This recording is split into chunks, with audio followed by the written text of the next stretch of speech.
En este caso, se les comentó a mis compañeros ciertos aspectos del conflicto armado en Colombia y los derechos que tienen las personas víctimas de este. Como primera parte, se les formuló la pregunta de por qué se produjo el conflicto armado en Colombia. Para su respuesta, se puede decir que el conflicto armado tiene comienzo entre los siglos XIX y XX, donde sucesos como los enfrentamientos entre liberales y conservadores marcarían el inicio de una ola de violencia en Colombia.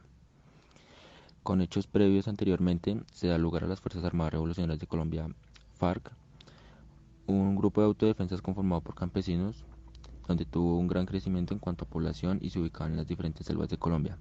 Esto dará pie para que más grupos al margen de la ley se formen. Posteriormente, fueron preguntas como ¿qué consecuencias ha traído el conflicto armado al país? Pienso que algunas de las consecuencias que trajo la ola de violencia al país fueron los desplazamientos de campesinos de sus tierras a la fuerza. Aumentó la tasa de mortandad, se generaron más grupos al margen de la ley y lo más grave para mí, se verán los derechos básicos humanos. Posteriormente a esto, se formuló la pregunta de cómo podría resolverse el conflicto armado en Colombia. Frente a esto, mi punto de vista es que el conflicto armado en Colombia lleva muchos años tratando de llegar a un acuerdo, pero se tiene que ser consciente que se deben tener en cuenta las dos partes de la alianza.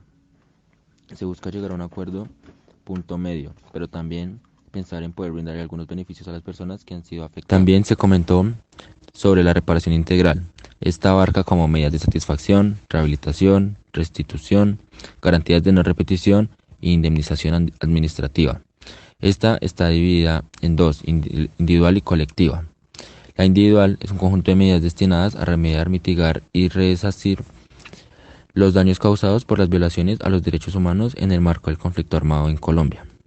La reparación colectiva es un conjunto de medidas de reparación integral que por causa del conflicto armado en Colombia hayan sufrido daños ocasionados por violaciones de sus derechos colectivos.